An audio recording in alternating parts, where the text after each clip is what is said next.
Merci Jenna, voici les phénomènes, voici Taïk et Dadju.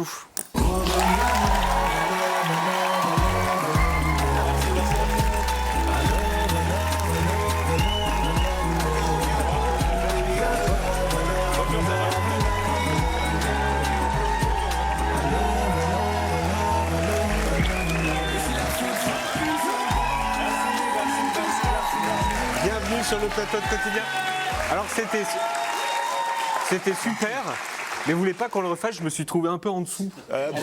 Au niveau du on peut, mais tu penses faire mieux? Bah, je pense, ouais. On pourrait le refaire. Est-ce que je suis dans l'album? Track 13, non? C'est lui, Demande-lui. T'es pas dans l'album, malheureusement. Yann, est-ce qu'on peut peut-être juste le revoir? Non. Le déguster. Oh baby, I love, I love, I love, I love. Je sais que tu l'as, vas-y. I love, I love, I love, I love, I love you.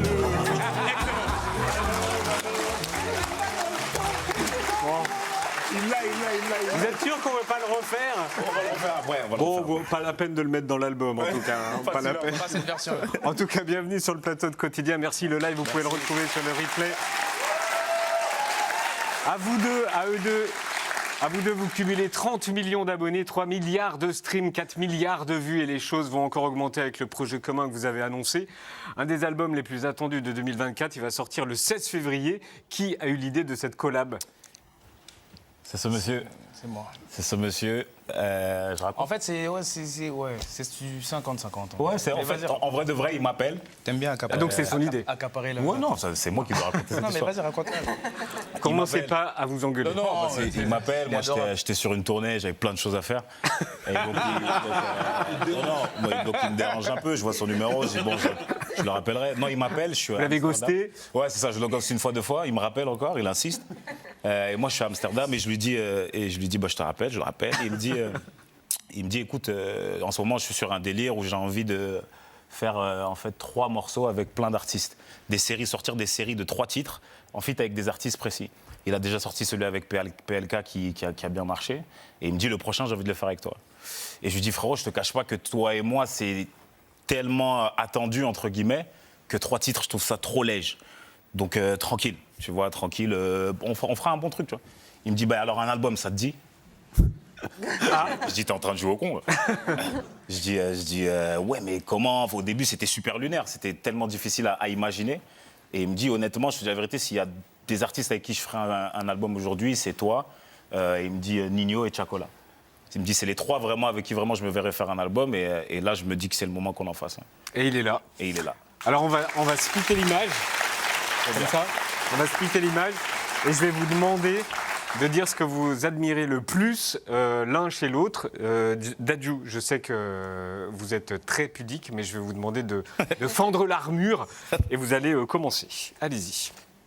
Ce que j'admire le Ce que plus. t'admires le plus chez moi, frérot. T'as très bien compris la question. C'est pas comme si, tu sais, il y a plein de choses. Déjà, il y a mon... Et puis, il y a le fait que je suis... Il y a plein de choses. Tu me facilites pas la tâche. Non, honnêtement, je vais parler d'abord professionnellement parlant. C'est peut-être le plus grand bosseur que j'ai jamais vu avec qui. Donc bosseur. Avec qui j'ai. Ah, il faut plein. Ah alors professionnellement. T'allais t'arrêter là? Et maintenant personnellement. Non, personnellement. Ou amicalement. Personnellement parlant, c'est quelqu'un qui a un grand cœur. Contrairement à ce qu'on pourrait penser. À première vue. Au premier abord. Non, vraiment, c'est quelqu'un qui a un grand cœur et qui est il est très, comment dire, il est très focus sur tout le monde en même temps que sur lui. Je ne sais pas comment expliquer ce phénomène-là qu'il a. Il va penser à lui en même temps que tout le monde. Et c'est pour ça que tout le monde arrive à avancer avec lui dans la même direction et arrive à... C'est pour ça que j'arrête pas de lui dire, garde cette équipe-là, garde cette énergie-là, parce qu'il a toujours ce cœur avec ses gens et lui. Il est très famille, sa famille est là aussi derrière. Donc maintenant, c'est à vous. La plus grande qualité de Dadju en termes de travail, c'est que c'est vraiment un artiste parfait, dans le sens où peu importe là où il arrive, il sait se plier aux conditions de travail. C'est-à-dire que si tu le mets avec des boxeurs, tu le laisses une semaine, il va savoir boxer. Tu le mets avec des chanteurs de gospel comme je suis moi, je suis vraiment un pro gospel, pro R&B, etc., etc. Et il m'a épaté sur des titres où j'étais choqué de la voix de Dadju et des capacités énormes qu'il peut avoir. Et en fait, dès qu'il arrive, tu le laisses 1 heure quelque part et il assimile en fait le chakra de tout le monde et il comprend et il arrive à être autant parfait que tout le monde. Tu vois. Donc ça, c'était professionnellement. Ouais, professionnellement. Amicalement, personnellement. Personnellement, il respire et ça n'a pas de prix. Ok, on garde. Je garde. Alors maintenant, on garde le split. Maintenant, il va falloir baver sur l'autre. Ok. Le plus grand défaut de Taïk, Pas celui-là, arrête. c'est qu'il est bipolaire. Non, prenez ça au sérieux. Prenez ça au sérieux. Parce que le frère, là, il est vraiment bipolaire. En fait, il y a quelque chose qui ne va pas chez lui. Ça veut dire que Taïk peut m'appeler à 9h du matin avec une idée de fou furieux. Hey, il faudrait qu'on fasse ça et qu'on monte tout en haut de la Tour Eiffel parce que ce serait une dinguerie. Et il va te le vendre, le truc. Et tu vas dire, ah ouais, j'avoue, ça peut être pas mal et tout. Il va t'appeler à 9h30.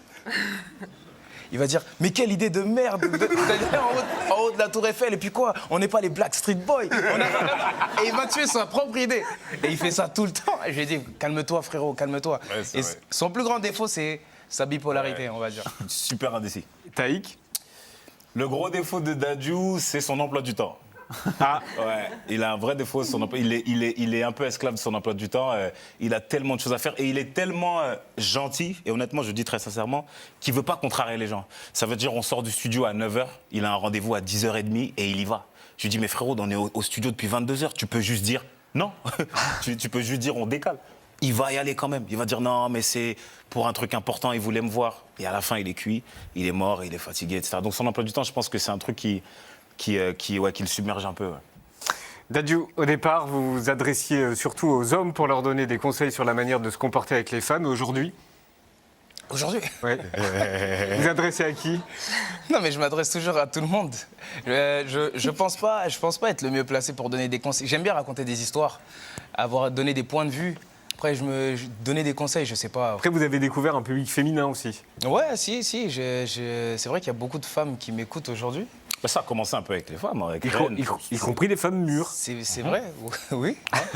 C'est bizarre de Mais dire j'ai dit ça que ça vous étonnait. Non, mais j'ai vu que ça vous étonnait. Tu veux m'emmener quelque... Non, femmes mûres, c'est-à-dire les femmes mûres. Qu'est-ce que je parle de j'ai lu ça. Non, oui, c'est vrai, il y a toute catégorie de femmes qui m'écoutent. C'est vrai qu'il y a les mûres, les moins mûres. Attends, je suis. Tu suis, Mais je suis. plonge dedans. Allez-y, non, allez-y. Non, et puis c'est vrai, c'est en fonction des histoires que je raconte, c'est vrai que ça touche beaucoup de monde. Ça va toucher la collégienne qui a eu sa première histoire d'amour, ça va toucher la maman de 32, 33 ans. C'est pour ça que je vous disais ça. Qui a eu son enfant et en même temps qui a vécu son premier mariage et qui a des difficultés, par exemple, dans son mariage. Moi, je suis beaucoup dans l'amour un peu toxique aussi. Donc c'est pour ça, si, c'est vrai. De différentes facettes de l'amour. Ouais. Qui a dit ça? Si demain je raconte que j'ai une femme, ça va décevoir les fans. C'est pour ça que je reste très silencieux sur ma vie. Ok, j'ai bien compris. Ça s'arrête là. Merci à tous. Qui a dit ça? Qui a dit ça, Dadju? C'est toi? Moi, dès le premier son de mon premier album solo, j'ai dit je suis marié. Ah ouais? Joker, direct. Directement. J'ai capté. Ouais, c'est moi, je crois. J'assume, on n'est que deux, de toute façon, on ne peut pas être quelqu'un d'autre. Ouais, c'est moi. Non, c'est que en fait, j'ai commencé en façonnant un personnage qui, j'ose le dire, n'allait pas forcément avec le fait de dire que j'étais en couple. Et ce personnage-là, il m'a dépassé un petit peu. Donc c'est vrai que j'étais dans un truc de, même si ma vie avance et que demain, s'il le faut, je rencontre quelqu'un, est-ce que je vais le dire, est-ce que je vais l'exposer, est-ce que je la protégerai pas? Est-ce que ça ira avec l'image que je suis en train de façonner? Est-ce que ça ira avec la musique que je fais aussi? Donc j'étais un peu sur la réserve et je le suis toujours. Je ne sais pas trop si je le dirai le jour où j'aurai une femme. Tu vois. L'album à venir ça va s'appeler Héritage. Pourquoi Héritage? Je te laisse le raconter, sa grand frère. C'est un faux, hein, celui que j'ai. Hein. C'est un faux, ouais, parce que. Il sera rouge ou pas? Non, il sera rouge. Ce sera le même. D'accord. Mais t'étais pas obligé de dire que c'est... Ah oui, non, mais parce que ici on a souvent des faux, parce qu'ils sont pas encore sortis. Ils sont pas encore sortis. Ils sont pas encore sortis, donc c'est un faux. Pourquoi héritage? Héritage parce que on a, en toute humilité, on a rassemblé dans cet album avec Taïk et moi, en étant les artistes qu'on est, le R&B et l'afro d'aujourd'hui, dans sa globalité. On est les deux artistes, je pense, les plus gros dans ce domaine-là. Et ce qu'on a voulu faire avec les surprises que les gens vont écouter dans l'album, c'est de donner justement cet héritage, de donner le summum de cet art-là, en le partageant justement avec le public. avec le public et avec les surprises qu'il y aura à l'intérieur que je ne peux pas donner tout de suite. Mais voilà, cet héritage, cet album, c'est une sorte de don. On donne tout ce qu'on sait faire Au service de la musique. au service de la musique et on le donne. En fait, c'est un héritage. quand Dadj il est arrivé en 2017, beaucoup de gens se sont inspirés de sa musique, et moi le premier. Se sont inspirés c'est un des premiers Renoir qui arrive et qui dit moi je viens de la cité, mais je vais chanter l'amour et je vais le faire avec crédibilité. Et ça a donné une vague de plein d'artistes qui eux aussi ont émergé. Donc déjà lui, il a fait beaucoup d'héritiers. Moi quand je suis arrivé, j'ai pris un autre chemin que le sien. Je suis arrivé avec l'afro love, je suis arrivé avec le R&B, avec mes influences un peu américaines et tout. Il y a eu aussi plein d'héritiers de ça. Donc on s'est regardé, on s'est dit, tous les deux, c'est vrai qu'on est aujourd'hui un peu les pionniers un peu de cette musique. Et suite à ça, plein d'héritiers arrivent. Donc laissons-leur cet héritage. On peut écouter. Je crois que vous êtes venu avec une surprise. Ça s'appelle Le Contrat, c'est ça? Un petit C'est ça. Oh, j'ai signé le contrat. Toi et moi c'est bouclé. La vie c'est le contrat. Avec toi je n'ai pas touché. Oh, le contrat. Toi et moi c'est bouclé. Oh, le contrat. Oui, le contrat. Ils ont fui photo. Et là ils ont fui un peu photo. Depuis que les comptes se sont remplis, on est beaucoup moins sur les photos. L'album est disponible mi-février. Vous étiez où il y a genre 3 jours? Il y a 3 jours, on était à Abidjan. À Abidjan, à Babi. On peut voir des images? Ouais, bien sûr. Regardez où ils étaient. Ça, c'était samedi dernier. C'était il y a une semaine. C'est ça. C'était à l'ouverture de la CAN. C'est eux qui ont fait l'ouverture de la Coupe d'Afrique des Nations. Il n'y avait pas comme à la Coupe du Monde de rugby avec le gars qui faisait comme ça. Là. Non, il n'y avait pas ça. Non, il y avait pas. Plein d'autres trucs incroyables. Ça avait l'air trop beau. Ouais, c'était incroyable. Est-ce que c'est vrai? C'est le genre d'événement qui vous rend fier? Faire l'ouverture de la CAN? Il n'y a pas plus fier comme événement à avoir, il n'y a pas plus fier comme sentiment, parce que en tant que deux artistes qui sont quand même africains, Dadju est congolais, je suis camerounais, on a porté un peu l'afro sur nous depuis un moment. On revient chez nous, en Afrique, sur notre continent, et on vient pour un événement qui est le plus gros en Afrique, je pense, de l'année, et même des 2 dernières années, parce que c'est tous les 2 ans. Quoi rêver de mieux? Tu veux chanter où après ça? Tu vois, pour nous, c'est un peu notre Super Bowl à nous, c'est un peu notre Coupe du Monde à nous. Et c'est... Et Dadju? Bah, en tant qu'amateur de foot, déjà, moi, c'est pour ça qu'on est resté plus longtemps, justement, pour pouvoir profiter de la compétition. En tant qu'amateur de foot, déjà, on est archi content de pouvoir y être et de pouvoir savourer ce moment.